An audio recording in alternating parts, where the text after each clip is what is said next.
Hello there, Vlad here. Welcome to CatPick Fridays episode number 31. And once again, I'm joined by Mr. Richard Morgan. Hello. Good Friday, everybody. Hello. I hope everybody is well. Yeah, I hope so too. And yeah, right away, thank you so much for watching, listening, subscribing, liking all of the things you do on YouTube and platforms and things. And as always, I want to remind you that this show is available in video format on YouTube, and there's the audio version on Apple Podcasts and Spotify and Podbean. Possibly, I still haven't properly checked that, but I'm going to mention it anyway. And I also want to remind you that if you want to be part of the questions and comments sections of the show or section, there's one section, you can email us at podcast@catpickstudios.com.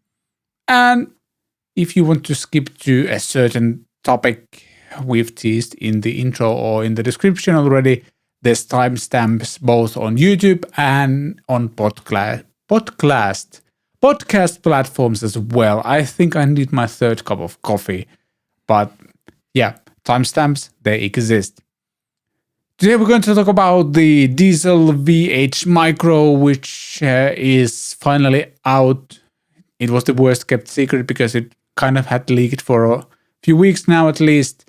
And actually we kind of wanted to talk about it last week, but then the release, I guess, was pushed. I'm not sure what happened. But basically, yeah, now it's out. Rich has a video about it live on his channel as well when the episode airs, or roughly that time. And yeah, we're going to talk about that. Then there's a Warwick versus Gibson Flying V lawsuit case, or basically it came to a conclusion. We'll talk about that. The new Strandberg, what's it called? Boden NX. Yep. A very, very, very modern guitar. That should be fun. Then we're going to talk about something that might be one of the most unfortunate names for a pedal ever. We're going to talk about the Joyo Moist Reverb. There's that. The Mad Max Fury Road Doof Wagon guitar rig is up for sale right now, if you want to get that. And then there's the albums of our lives as well. And we kind of talked about last week the album we're going to do. We're going to do like a co-album feature type of thing. We like the same album, so we decided to talk about that. And the Weekend Watch actually ties to that album as well. So yeah, again, if you want to jump to certain thing right away, timestamps in the description. But otherwise, let's get going with recent happenings.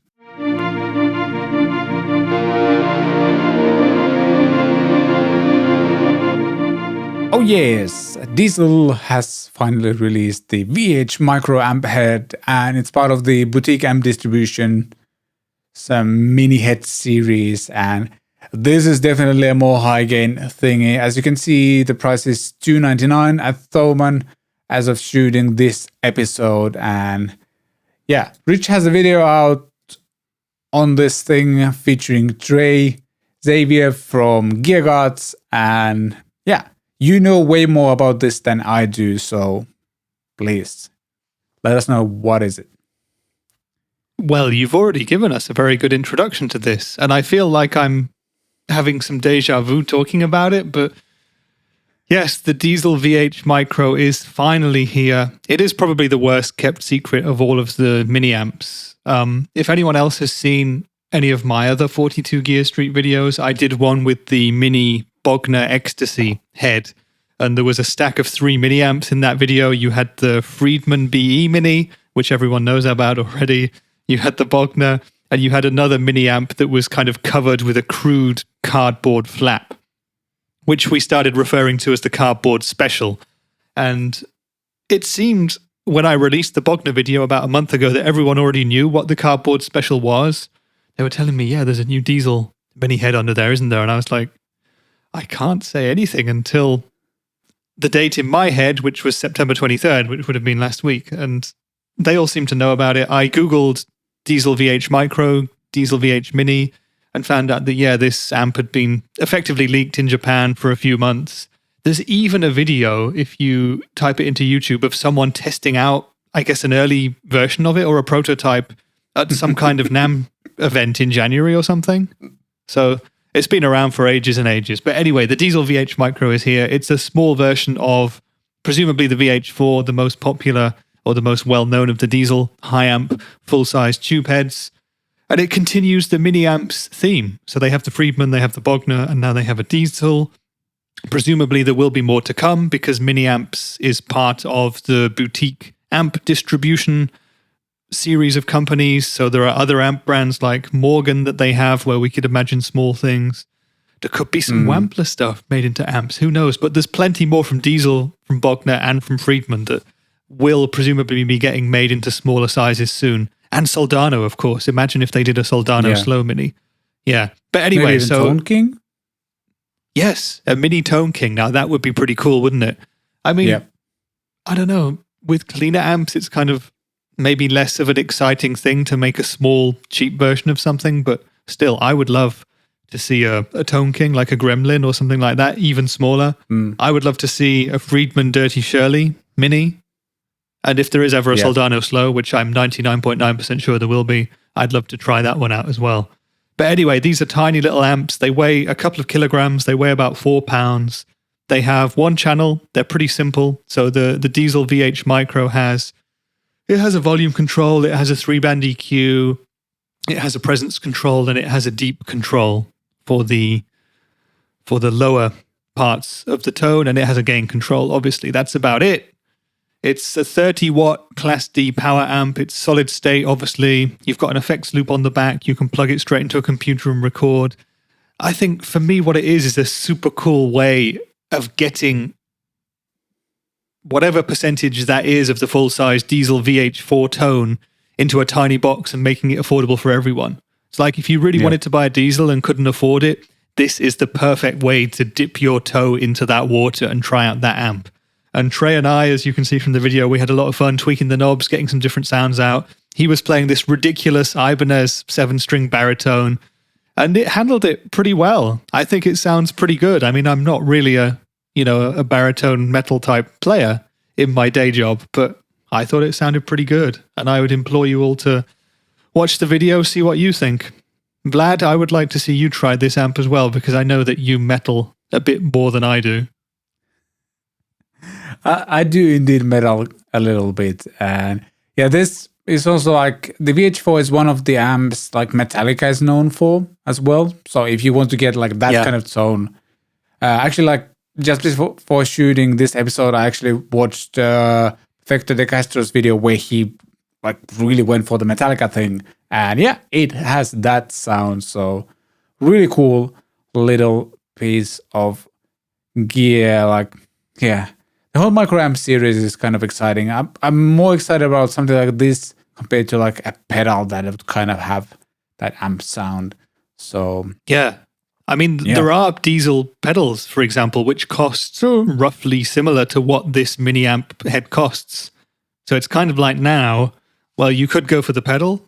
There's a bunch of different Diezel pedals, or you could go for this amplifier, which is a totally different thing. I mean, they look super cool. They look a lot more expensive than they are. And they feel good quality as well. And I just feel like it's a super cool little thing. I mean, for me personally, I do use a lot of pedals. I like pedals very much, but I can totally see myself in the next year or so collecting a couple of these mini amp heads because they're just so cool and fun to plug in. And I don't think I'm ever going to be in the position where I would want to or where I would be able to afford the full-size heads. So it makes total sense to me. Yeah. Yeah, and I mean, like a VH4 is such a specific type of amp for a sound that I might use like a few times a year. So unless like I really can afford luxuries like this, I wouldn't probably get that amp either. But getting like a mini head, it's what, €300, dollars. Yeah, this is very affordable. Really cool thing. Available in 3 to 4 weeks at Thomann. Maybe, can you quickly, just while you're at Thomann, search for the Diezel VH4 pedal or something? Let's see how much that costs. Yeah, there you go. VH4 pedal. There's Okay, 279, but is there two versions of this? Because it also presented me with VH. There have been many different versions of those pedals over the years. And so, that pedal is just 20 euros less than the mini head. And of course, it's going to sound different. And if you already have a clean amp that you use, there's the full-size Diezel VH4 head, which is closer to 3,000 euros than 300. Yes. 2,900 right now. So it's literally 10 times the price of that mini amp. Yeah. And I'm sure it doesn't sound 10 times as good. I mean, on the other hand, if you showed up to a metal gig with the mini amp or the full-sized head, I think people would laugh at you 10 times more for having the mini amp. But once you plugged it in, and of course you can plug it directly into a PA, volume is not going to be a problem whatsoever. And these things are actually very loud. It's 30 watts at 16 ohms, I think they are. And that's loud enough to gig with in the vast majority of situations. Yeah. Yeah, and especially with all the in-ears and stuff people use nowadays, just makes sense. I've had the Hughes and Get Nano Amp series as well. Those were 20 watts. Again, kind of similar thing like Class D power amp, I think. Those things were loud. If you want to play in an apartment, those are extremely loud, actually. Yep. For that type of thing. So, but yeah, it's kind of funny that the Diezel VH4 pedal costs pretty much the same as the amp. And I gotta say, this is just so much cooler. It's like a real amp. And you don't need to have a pedal platform amp to use that. So that's really, really cool. Yeah. From the amps that have been released right now, I'm not sure which one I would get. Maybe I'm kind of intrigued by the Friedman right now, just because for the very recent Harley Benton ALS video I just released, I used the new X Fireman, which pretty much goes for the Friedman BEOD sound. That hot rodded Marshall type of thing is amazing. So yeah, out of the ones that, go ahead. Yeah, at 42 Gear Street, I shot a video on the BE Mini as well with Perfecto de Castro, our good friend, and he made it sound absolutely amazing. He was playing it with a Friedman Strat type guitar. He did a lot of neck pickup stuff, and he tried to make it a bit less high gain than it often is, because the BE overdrive pedal, for me personally, it's got way too much in it. I use the Dirty Shirley overdrive pedal. I've got one of them, and I have the internal gain trim pot down as low as it'll go, and it still does too much gain for me. And the BE overdrive pedal has put me off in the past because of that. But hearing Perfecto de Castro play the BE mini head in that way made me really want that too. And I think that of the three which are already out, that might be the one that I would also choose. Yeah. But who knows? That video with Perfecto will be coming out, I guess, next month or something like that. I got to get it edited and sorted. So, yeah. But they're great. Looking forward to that. And, next year, if there are going to be more things like a Soldano, like more Friedmans, maybe Tone Kings, maybe Morgans, there's going to be so much great choice. And I expect that other companies will start doing stuff like this, because this is going to take a lot of sales away from other companies, I think. Yeah, and the thing is, these things also can work as is the term gateway to somebody who buys one of these. If at some point they actually have the funds, they might actually go for the bigger one as well. Yeah, exactly. A lot of the times that's what happens. You get the budget version, then you get used to the sound. It becomes part of your guitarist identity, if you will. And if you suddenly have the means, you get you have an anniversary or something, you might go for the big head all of the sudden. That's how I've seen things like this happen many, many times in the past. So, yeah, from a business strategist standpoint, this is a great idea as well. Yeah. Can't wait to try this out. But let's jump to the next thing, which is Warwick versus Gibson Flying V battle. And basically, the German court rejects the Gibson's appeal against earlier defeat. And this is something that I've learned fairly recently, is that it's very difficult to like patent like guitar body shapes, for example, in EU. I'm not 100% sure why, but what's kind of patentable or like trademark protected in US doesn't always work in EU. And we are checking out the Music Radar article, and basically there's a photo of a guitar that looks exactly like a Flying V. And I can see why Gibson has sued them, but yeah.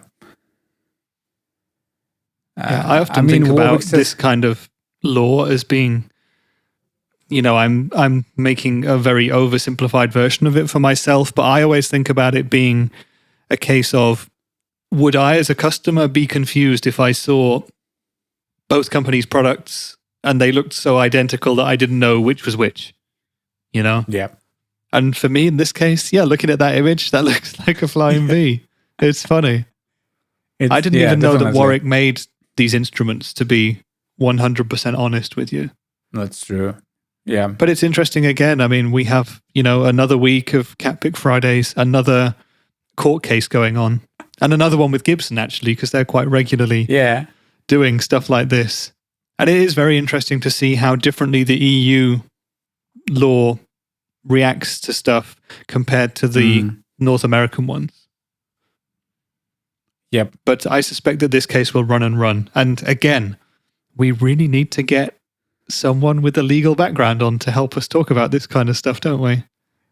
Yeah, definitely. Also, like, I kind of don't understand why they have to make it look exactly like the Gibson one.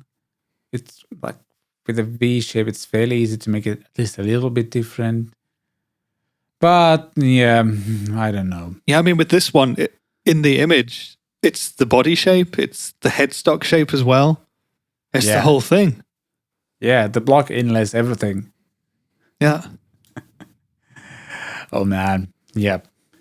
Yeah, we need to get a guest to discuss about this, because that's all I can say about this.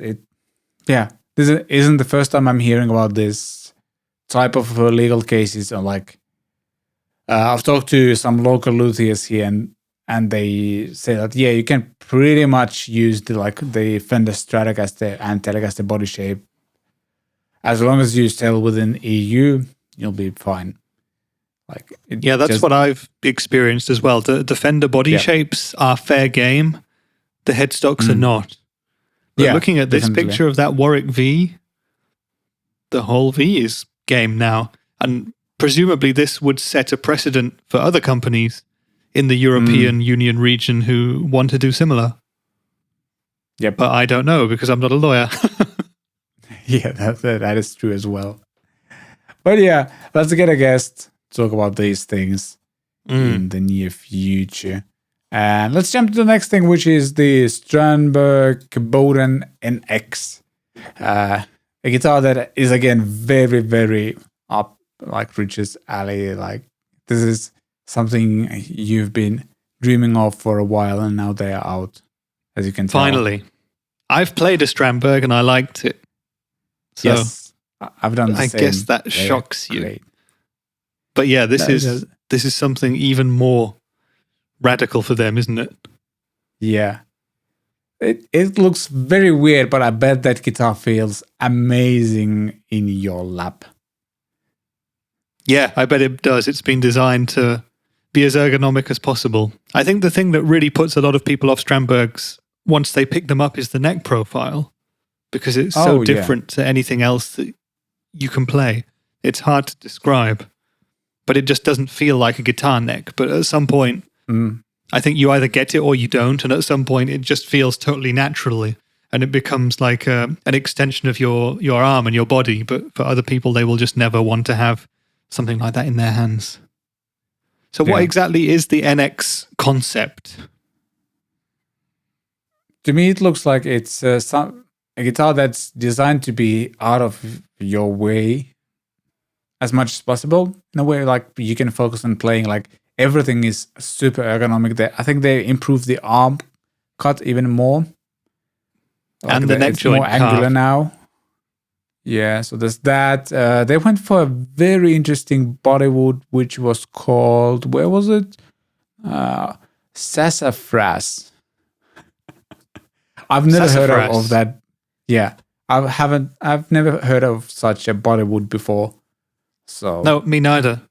I think, like we discussed earlier, the only time I've ever heard the word sassafras used is by Green Day in the song Sassafras Roots. And I don't know if there's any extra additional meaning associated with that. We will have to Google it afterwards and possibly get our legal person on the case as necessary. But I think, yeah, very interesting. I don't know of any other guitar companies who are using that. Yeah. And also, they've swapped out roasted maple and are now using kiln-dried maple on these guitars. Which is, I wonder what that is. I mean, I don't really know what the overall difference is, but a kiln is a place where, ceramics things like tiles are made, like pottery and stuff. And presumably the wood is, I don't know if it's heated or if it's just put in there to dry. So would be interesting to see what differences this has in the whole game of tone. Yeah. And sassafras over swamp ash. Sassafras must be a more sustainable wood. Yeah, but the article here mentions that a lot of the decisions have been made based on sustainability. But if you read slightly further, they do say that the first production run of these guitars will have sassafras bodies, but after the first production run, they will be reverting back to swamp ash. This is due to logistical and supply chain issues. So it's a COVID thing. Effectively, they're using these different woods because they couldn't get swamp ash during the COVID pandemic, which makes sense. Yep. So that's why they're using sassafras. They haven't found some amazing advantage to it. It's just that was all they could get during this time, I guess. True. I mean, these look kind of cool. Again, I would love to try one out. Like, I think the first TG you had, was it Strandberg that was there? Yes, I think I made a video with Colin on those guitars. I don't remember. I wasn't there as a YouTuber, but I'm pretty sure that Strandberg have been at one of those events. I also just spotted, by the way, just further up, that they have replaced ebony boards on some of these guitars with rich light, which I find interesting because rich light is a very controversial fretboard, especially when it's used on Gibson guitars for whatever reason. I personally don't have too much of a problem with it. Has a rich light fretboard. Yeah. What do you think of it? I was fine with it. To me, it felt very close to ebony. It looked great. Yeah. It was really, really dark, very kind of stable, and you don't have to like oil it or anything like that either. So, yeah. I didn't mind. I've been critical in the past of companies using things like Palfero and Laurel instead of rosewood, but I've actually played rich light boards as well, and they feel pretty good to me. Yeah. But all you have to do is Google the Gibson forums and check out the threads about rich light, and you'll see what traditionalist Gibson fans think there. Yeah, exactly. Yeah. But I think, again, a lot of this is about sustainability. It's about, picking the right materials to not destroy the environment as much. Yeah. I'd rather get a rich light fretboard than like cut down too many ebony trees. Yeah, exactly. And, with a brand like Strandberg, I believe that the kind of people, the players who are prepared to buy a guitar like this, they're clearly not interested in tradition in that way. Or at least they're not bothered about, having traditional looks, designs, or feels. So in terms of forward-thinking, sustainable, innovative designs and woods, then they're totally fine to go in that direction. Yep, definitely.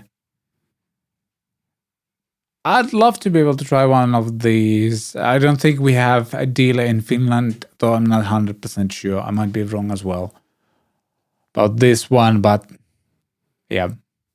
They are not like that cheap. I'm going to check whether these are available on Thomann, for example.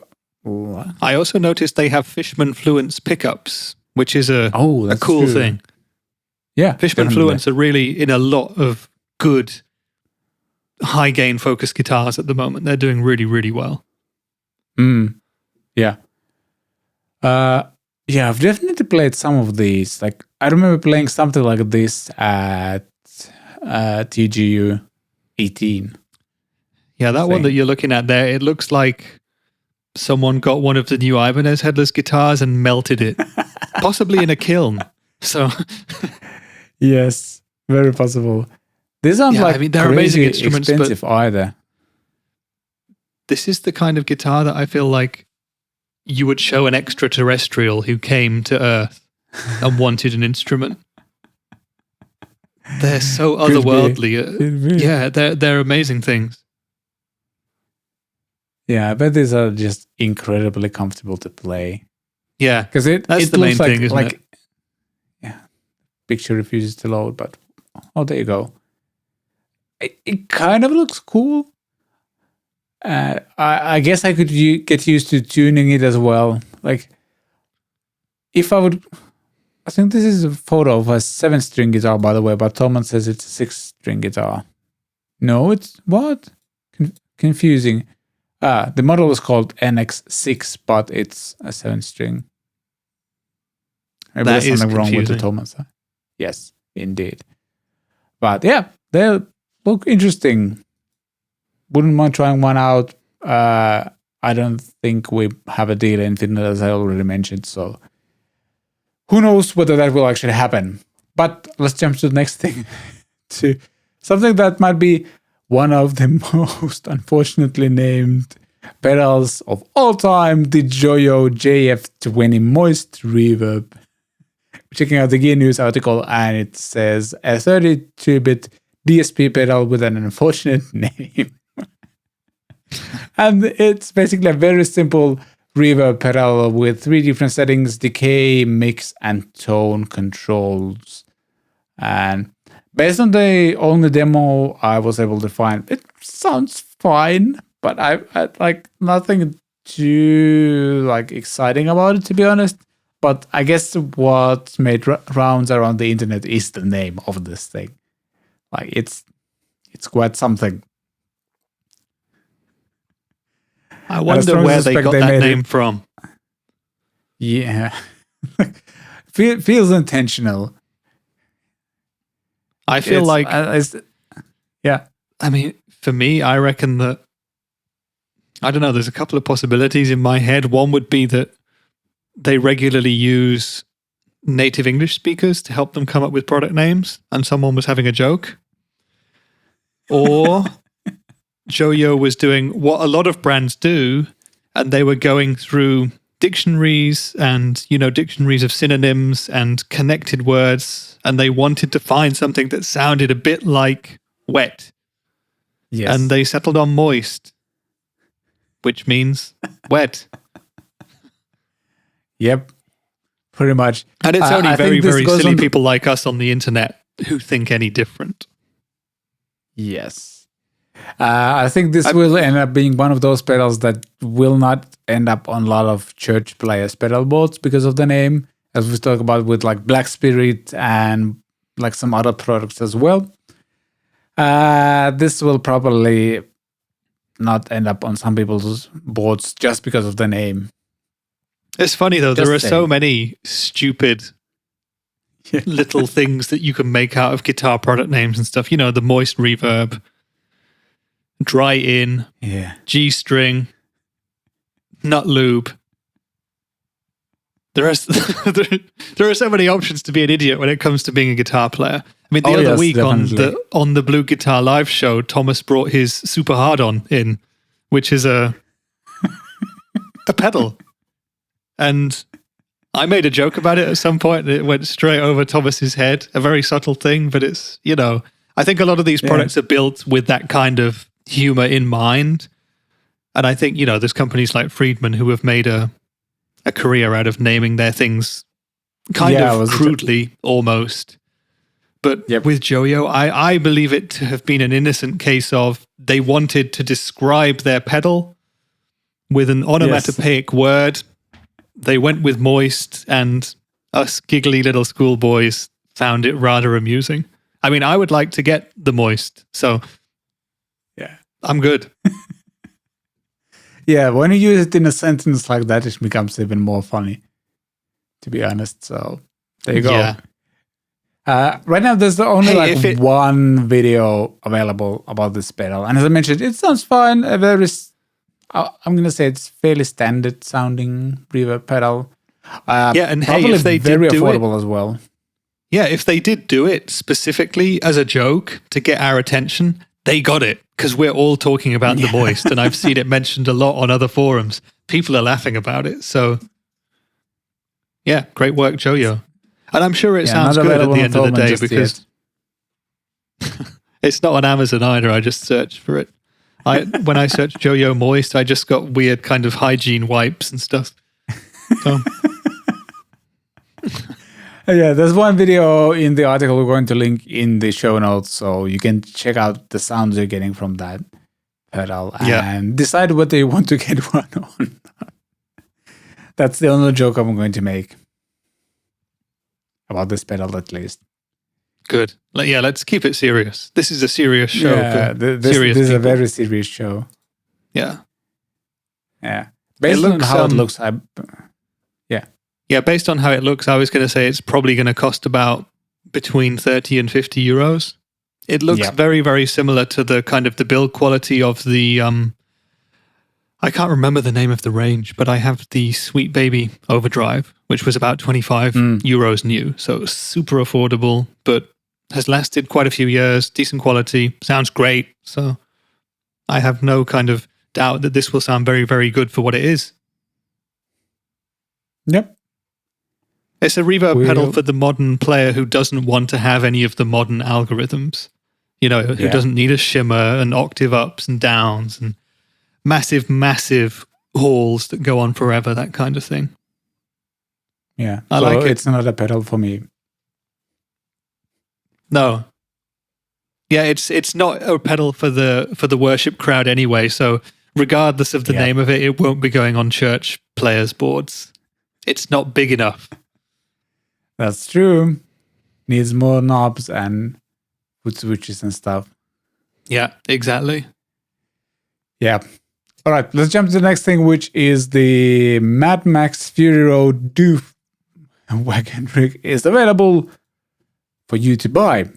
If you've seen the Mad Max movie, there's this crazy, crazy wagon thing and like a guitar player on it as well. And that's not CGI. That thing is real, as you can see here in the photo on the YouTube side of things. This thing looks absolutely incredible.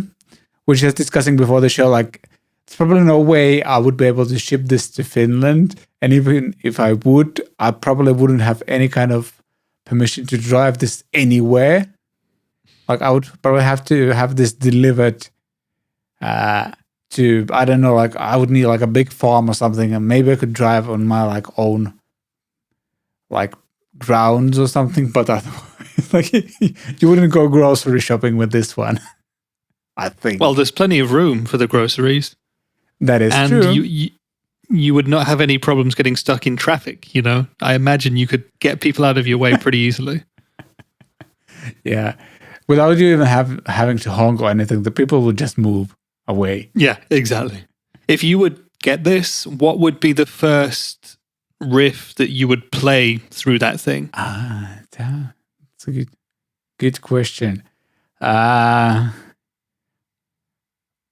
man, I wasn't prepared for this. Let's go for Back in Black.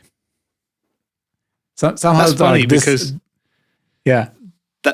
that's that pure rock and roll AC/DC thing. I was going to say AC/DC as well. Like last night, I was on the Blue Guitar live stream again, and Thomas and me did a jam at the start of TNT by AC/DC off their first album, and that's just such a pure rock and roll thing that you can just imagine playing in front of 100 4x12s or something, and that would work absolutely perfectly for this. Yeah. Looks like there's actually 13 different vehicles from that movie available for auction, but there's no details on like how much, like what kind of... Oh, the auction has been closed already, but I think it hasn't opened yet. They're not revealing the details. Oh no, 26th of September. Yeah. So it's done. Oh, Yeah. well. I know who's I bought wouldn't it. know. The one person I can imagine buying it is Tyler Larson from Music Is Win. He sold all his $5,000 Klon pedals and put it into this. And in a couple of weeks' time, there'll be a video saying, I ruined my marriage buying the Mad Max truck. Or maybe John Mayer bought it. I don't know. At this point, I'm just talking nonsense. I haven't seen the movie. I don't know Joe what this thing Bonamassa, sounds actually. like. Oh, Joe Bonamassa, yeah. If it's a 59, the He's truck, a collector. you never know. Yeah, he This is. is like vaguely guitar-related collectible, so why not? It's definitely a one-off. Yes. Yeah, there's no like, this is the number one and there isn't a number two, so. I mean, yeah.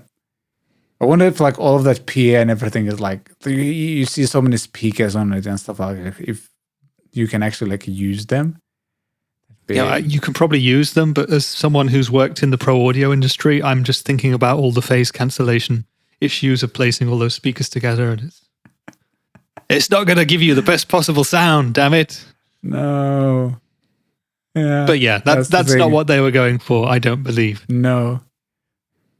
Like as a fan of like massive trucks and stuff like that, like I would have loved to drive that in the movie, on the movie set, like in the desert with everything else, like because like huge amount of stuff in that movie is like practical effects, like to a crazy extent actually.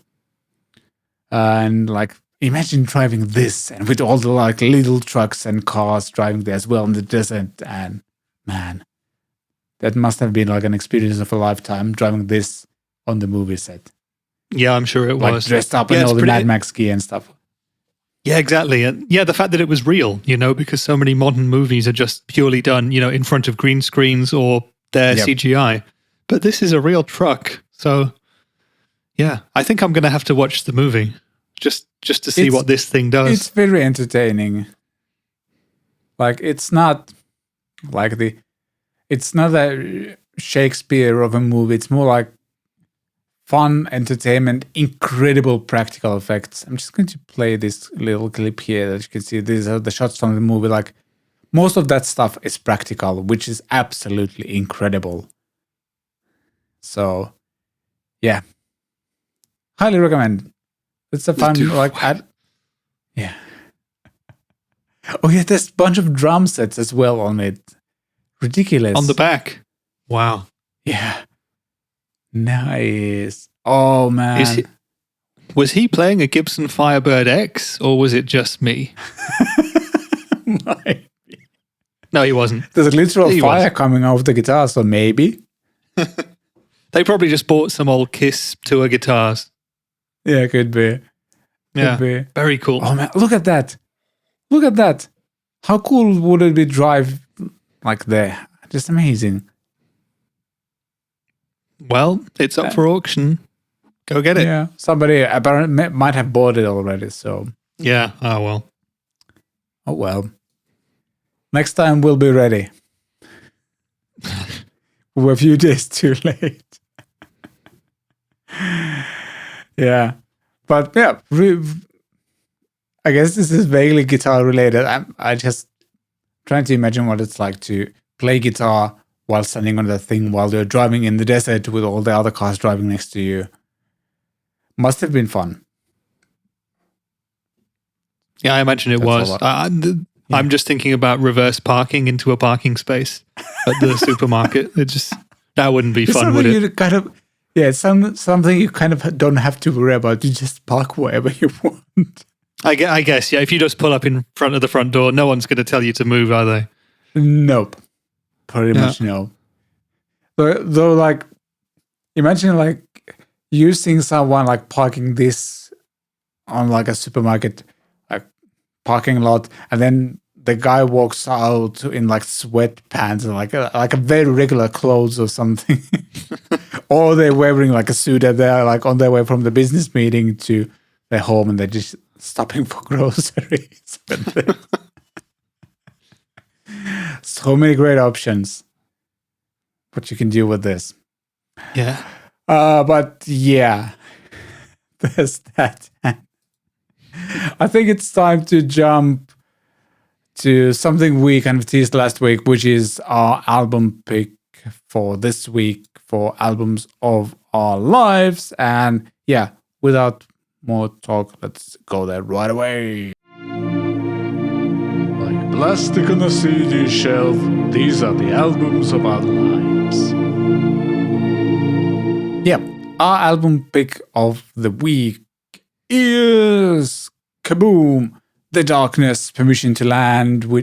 And as we mentioned last week, briefly at least, this is one of our favorite albums of all time, I guess. That's kind of the idea of the segment anyway, but yeah. I remember when the first, I think, oh, come on, I'm forgetting the song name. Come on, what's the name of the first single they put out? Not Permission to Land, but... The first one in the UK was not I Believe in a Thing Called Love. It was Get Your Hands Off My Woman, I think, that came first. Really? Yeah. That's the R-rated song as well. Yeah, but they they re-recorded it for the radio edit, and in the chorus, he instead of using the rather naughty C word, he said coconut. So it was really, really funny because The Darkness have always had a massive sense of humor, and that's part of what I loved about this record. But it could be that I Believe in a Thing Called Love is the song that everybody knows and what everybody thought of as being the first single. Yeah. So this album came out in 2003, and I remember the music video for the I Believe in a Thing Called Love, and a very silly video, but also basically this album is, I guess, classic rock, very Zeppelin inspired, but with a bit of modern twist, very kind of sarcastic lyrics, and just so much fun. Justin Hawkins as a vocalist, he goes all in. What a way to if you think about the first song, Black Shark, what a way to introduce yourself as a vocalist. He goes all in with the falsetto screaming type of thing, and I love it. And also guitar sounds on this one are so good. Just absolutely amazing. Yeah, the start of that record, Black Shuck, that riff, it's one of my favorite guitar riffs ever. You know, everyone has riffs that they always sort of automatically play when they pick up a guitar and it's tuned a certain way or in a certain sound. If I get a guitar with distortion on, I'll play Black Shuck or something by AC/DC, but it's always there. It's an amazing riff. What a way to start a record. But yeah, I first heard of The Darkness back in 2003 when the record was on the way, and for some reason they started to get airplay on Radio 1, which was the BBC's biggest kind of youth pop music station. And the first time I heard it, I thought, what on earth is this? It's one of those things where it catches you because it's so different and it sounds so crazy, and the vocals and the rock production was so different to anything else that was out there at the time because there was no one else doing that. And at first I thought it was very much influenced by Queen because that was the only thing I could compare it to. And I think it is, in a way. I mean, I think that they're massive Queen fans. You can hear it in the way they write the songs, and I'm sure they've alluded to that in interviews as well. But yeah, they have heavier bits. The songwriting is always amazingly well done. It's always so melodic and catchy, while at the same time having riffs that make you bang your head a bit. And the most divisive thing about The Darkness, I think, is Justin Hawkins' vocal style. I've been through love-hate phases with him and his way of singing, but now I'm in a place where I just think he's one of the best modern-day vocalists out there. He has this incredible range. He's so good with it, and he can do it live as well. He's absolutely amazing.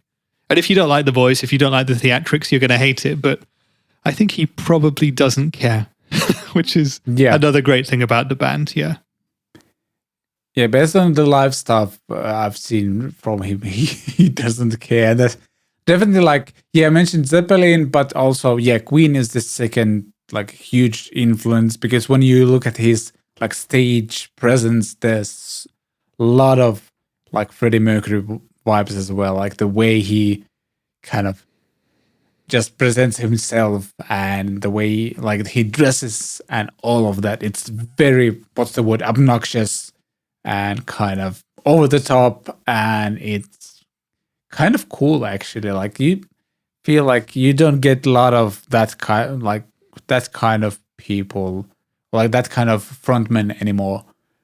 And No, you don't. And it's like, it feels in a way like it's all a big joke, and they are definitely having a laugh with it, but also I think they're deadly serious about the songwriting craft and making amazing records. And you can see that throughout the whole album. It's just, for me, it's just great song after great song after great song.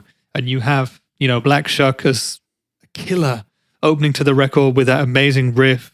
It's a story, by the way, about a local legend to them in the UK. Black Shuck is one of those, kind of mythical giant black dogs that people see in the night. So representative of death, I assume. Oh, but yeah, that's see. what Black Shuck is about. And then you have Get Your Hands Off My Woman, which is, again, an amazing riff. And I just Googled it, and that was the first single. So that was the first one that I heard. And it just, that's a bit heavier, a bit edgier. And like you say, too explicit for daytime radio, but they did have this really, really funny radio mix back in the day. And then you have Growing on Me. Yeah, you got to find it and listen to it. It's really good. Then you have Growing on Me, which was another single, which is more of a ballad. Yeah. And again, some would say that there's a hidden meaning to it, that Growing on Me is actually about a sexual disease, an STD, but he's never admitted to that, but it would not surprise me at all. Then I Believe in a Thing Called Love, which is their magnum opus, the one they will forever be associated with. That's just an incredible track. And I think we should probably talk about that one a bit separately. But, yeah, definitely. For me personally, I'm not big into guitar solos, really. I don't like whittling. If anyone's ever watched my channel, I just play riffs and chords and stuff like that. I'm not into solos. But the solos and the guitar breaks on I Believe in a Thing Called Love are some of my absolute favorites. So much so that I even learned how to play them back in the day. And I basically never do that with solos. But I don't know how you feel about it, but for me, they're really, really good. They're really good. And I'm actually hearing a lot of like Brian May influence in there more than Jimmy Page or AC/DC. Because there's always this kind of melodic sense, and like they clearly kind of understand it from like, it's not like just, okay, this is where the solo comes in and do whatever pentatonic runs you want to go for. They're really, really well designed, and it's like the solos add to the song. It's not like they don't have a guitar solo in a song just to have a guitar solo in the song, or because you, quote, need to have a guitar solo. They always add to the song, and I love that. Yeah, they give it something extra. And yeah, Justin Hawkins himself is an amazing guitar player, and he takes most of the solos on the records. But his brother, Dan Hawkins, who is the rhythm guitar player in the band, he does one of the solos in I Believe in a Thing Called Love. There's three that I would talk about. The first one comes after the first verse and chorus. That's just like a little guitar break, which comes after about a minute, which is just, it's only about 5 or 6 seconds long, but it's so melodic and tastefully done, and it bridges between that chorus and verse so well. And after the next verse and chorus, you have a longer solo, which is more melodic and uses more full chords in it. And that's not Justin, that's Dan Hawkins playing that one. And I think the most famous one is the one at the very end after the final chorus, where he does some quite fast pentatonic whittling and then does that run up the high E string. And the first time I heard that, that was a goosebumps moment for me. It was such an exciting solo, it was such a crescendo, such a climax to that song. I absolutely loved it, and I still do. I can't play that one as well as I can do the others, but 18 years after that record came out, I'm still sort of learning it a bit. I've started it again in the past week since we started talking about this record more, but a fantastic song, and everything about it is just amazing. I love it. Yeah.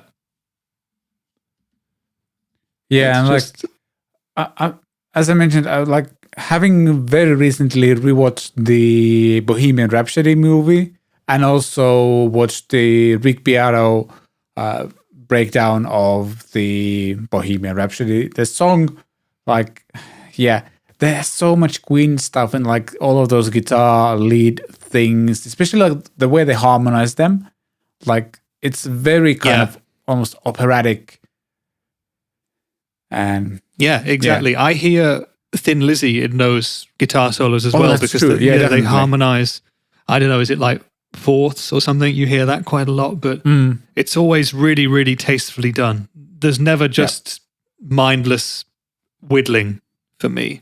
But yeah, I mean, after you have I Believe in a Thing Called Love, you go through the rest of the record and there's just great song after great song. So Love Is Only a Feeling, and then Giving Up, which is one of my other absolute favorites. I love the riff to that. I love the melody. Great song. Stuck in a Rut, that's a harder one. Then Friday Night, which was also like a single in the UK, I think, which was more of a ballad. Really, really funny lyrics, but also quite poignant. And then Love on the Rocks with No Ice, which is just another massive riff, you know? Really, really good. And then Holding My Own to end it off, which is a bit of a slow one. But yeah, you know, they could rock. Love on the Rocks with No Ice is a much heavier sort of a sound, but juxtaposed with Justin Hawkins' way of singing, it has this massive amount of pomp and glamour to it, kind of like Queen with Freddie Mercury. So yeah, definitely. Yeah, I love this record. Yeah, for me personally, the journey with this band is also like the first album was such a banger. Like, I remember listening to this a lot, and actually not talking about it, I kind of went back to it, and it's a masterpiece, guitar sound wise, like this type of songwriting wise, kind of vocal wise as well, if you're into this kind of completely over the top type of thing, which I'm a big fan of. So there's that. But also, like, after this album, they were in a kind of difficult position where I feel like, even though they've released like some great music since this one, like, I always compare everything they've done since to this one, and there's kind of like the debut album was their biggest album, and it's very hard for me to go for any other album from their catalog. Yeah, I think they gave themselves an impossible job to follow that up. What was their second album? Was it One Way Ticket to Hell and Back? Yes. Which has great songs as well, but I never go back to that one. Yeah, it has a handful of really good ones, but just nothing, for me personally, the same as you, nothing that touches the heights of Permission to Land. I mean, they gave themselves such a tremendously difficult job to follow up that record. So, and they never have, but I think they've done very well off that record in the last 20 years or so. So yes, they can be happy with that. Have you seen them live? Yes. And Justin rode a white tiger across the audience. That was the kind of thing that they did. Yeah, like some giant stuffed tiger. Yeah. And just an incredible live band. And back in the day, they got famous very quickly, and they got huge very quickly. And they were asked to headline festivals even in 2003 and 2004, and they just had one record.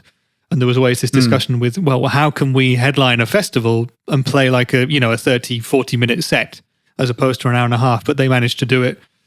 And he live does some great improvisational guitar playing, again, showcasing that he's a fantastic player. And he has very good taste in gear too, of course. He's very famous for his white Gibson Les Paul Customs.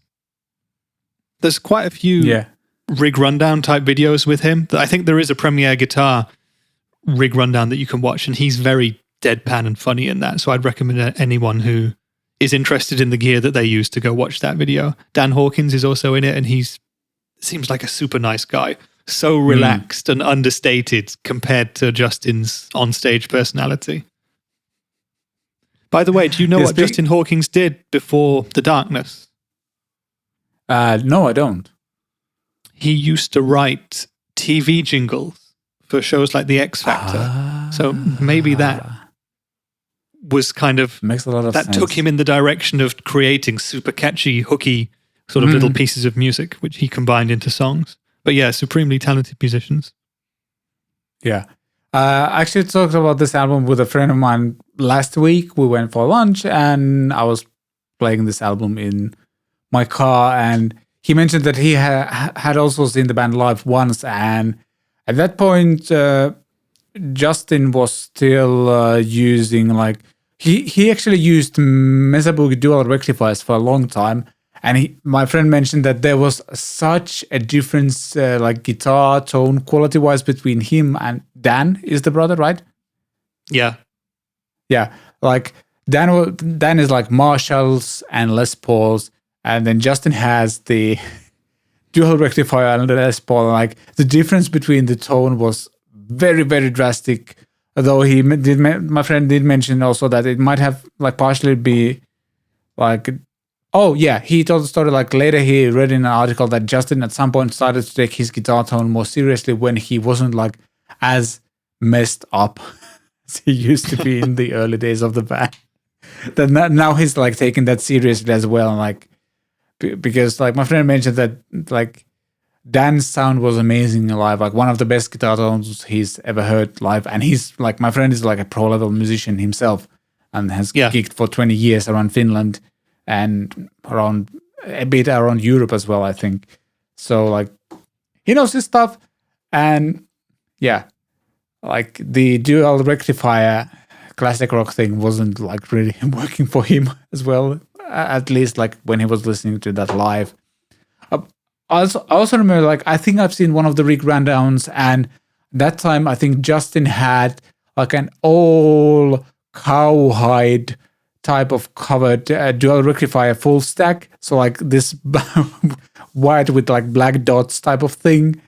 Yeah. That he had. I've seen one of those rig rundowns. There's like a full stack Mesa dual rectifier with Mesa 4x12 cabinets, and they're all covered in like black and white pattern. It's quite something. Yeah, I mean, it's reflective of his personality, I think. That's definitely He was never going to be one for plain black amplifiers. But yeah. They're still going, aren't they, The Darkness? I think. Or they seem to come back occasionally and do stuff.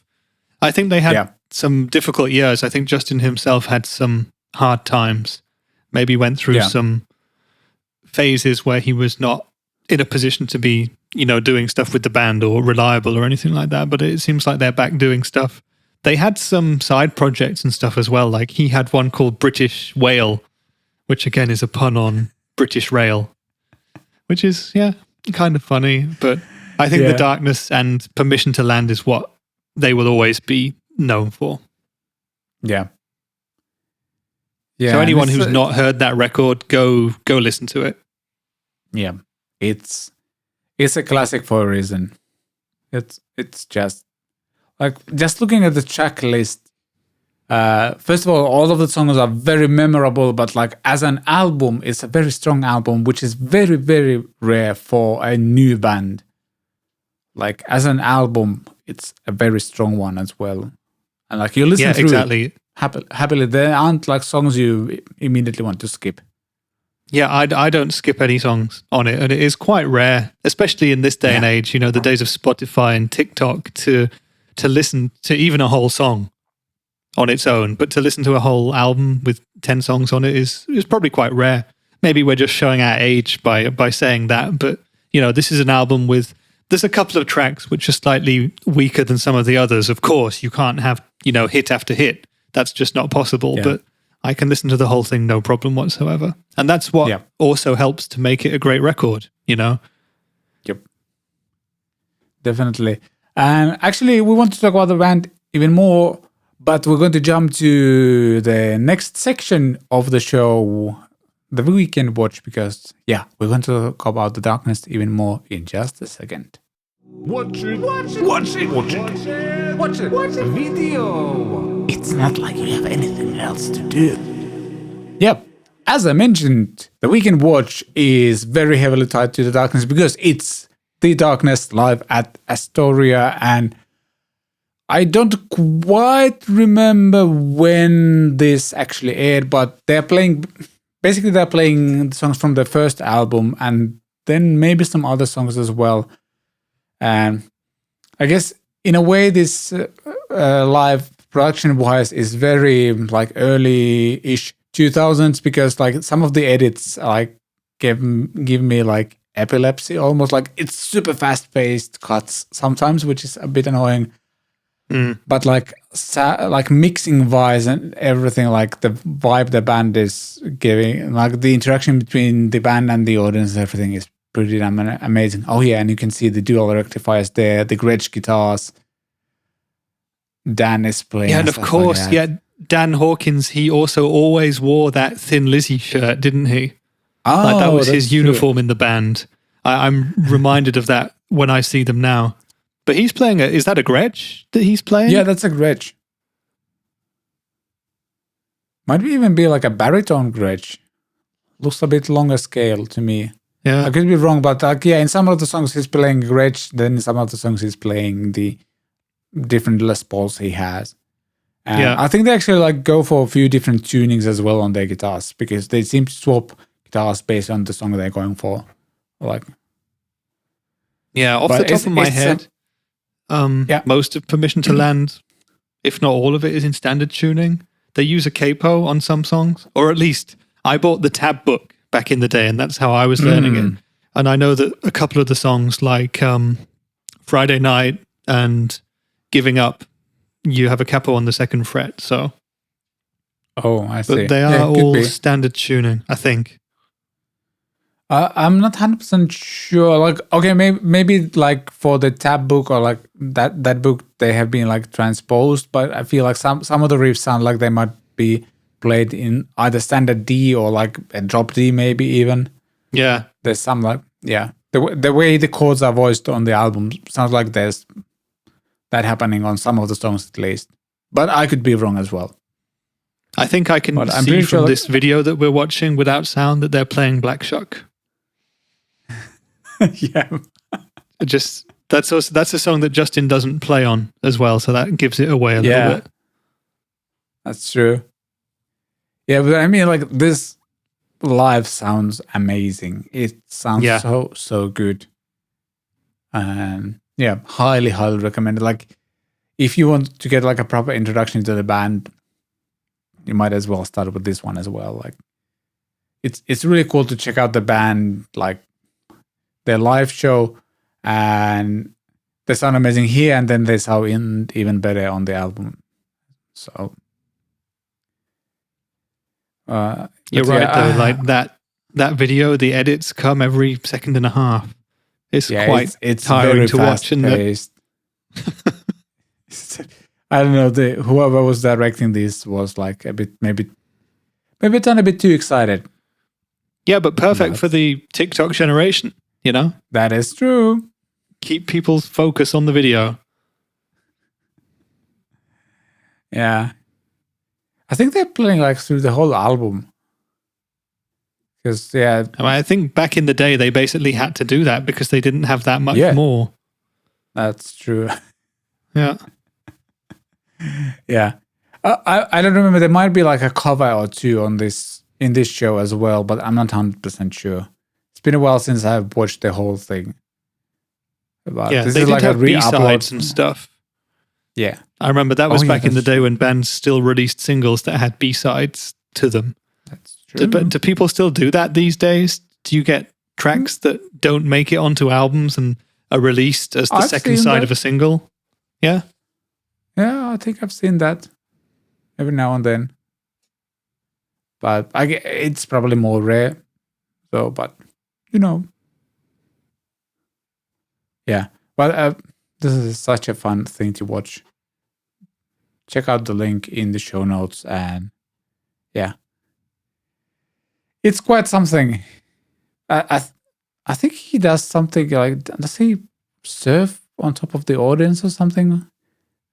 Fast forward a little bit. I think There's something like that happens. He might even ride the tiger at this point. If you go more towards the end.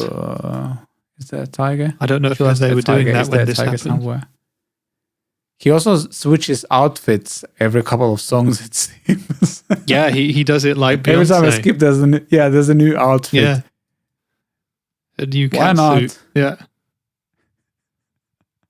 Yeah, I mean, they were also... the stage show and the theater of it is almost as important as the music in some ways, you know? Definitely. Look how into it that crowd are. Also, again, I'm going to come across like an old man here, but look how many people are just in the music there. Not one person is holding up a mobile phone to film this. Yep. They're all just enjoying the music. I mean, this is possibly in the days before people had decent video phones, of course, but... That's true. There you go. There he is in the crowd. He's riding through the crowd. Oh, it does have some security. And is he playing like a solo while he's doing it? So it seems. He's riding on the back of his security man, isn't he? Yeah. Yes. Very cool. Okay. Yeah, especially in this, like, well, a little bit post-COVID times, but still like COVID-affected times. This looks so weird, like somebody surfing in the midst of the crowd. Thing. But I hope one day we'll be back to this. So do I. Because this looks fun. Yeah. But yeah, that is the weekend watch. And I'm going to say, if you watch this, you're going to have a lot of fun. It's a great show to check out. And yeah, that wraps up this week's CatPick Fridays. Thank you so much for watching and listening. Links to everything we mentioned here in the description. And as always, there's few different ways to support what we do in the show notes as well, including the songwriting course and some affiliate links to Tome and stuff like that. And yeah, there's Rich's video for the Diezel amp and Rich's channel as well. If you're into like in-depth guitar stuff, check it out as well. And yep, that's it really. Have a great weekend. Thank you so much for watching and listening. Bye, podcast. Bye, podcast.